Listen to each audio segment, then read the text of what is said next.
Well, let's just have another look at that incident on the run down towards turn 2. The first thing to look at is the tyre wear.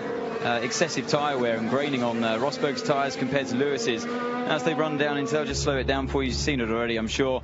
And you can see that Lewis is expecting the car to be turning on the inside, and clearly it doesn't, and the two cars make contact. And I think it's fair to say, I'll just watch it again actually, just for the sake of it, just run it back again at full speed.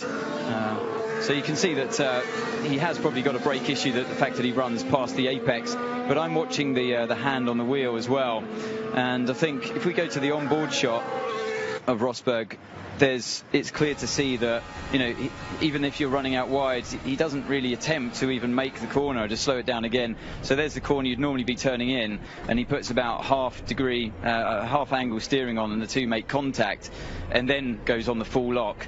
So you can see Lewis trying to make the corner from the outside. He's expecting the car on the inside to try and make the corner too, and yeah, so the contact is made. This is what it looked like on board with Lewis. So the run up the hill towards turn 1. Watch for Rosberg on the inside. He clips the inside curb right there, and that's what disturbs the car and gives him bad traction on the exit. That's what Lewis said about Nico making a mistake in turn 1. That gets him into the slipstream. We pop out on the outside. Lewis is on the braking zone, and slow it down once again. Now we just turn into the corner. He leaves enough of a car's space on the inside, and there's the contact. So for me, I can see why they've called Nico up to the stewards.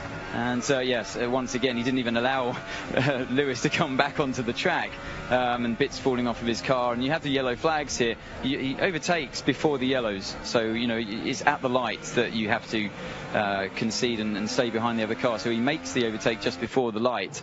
And also in the rules it says if a car's visibly slowing and got a problem, you can overtake. So you know, Lewis not to blame for overtaking on the yellows. Well, he didn't overtake on excuse me, didn't overtake on the yellows, he overtook just before it, and that's a critical point. So I can clearly see why Nico's been called up to the stewards. I'll just run that clip one more time, because for anyone that's a racer out there, I think if someone did this to me out there today, brake problem or not, I'd be asking, why didn't you even try to turn into the apex?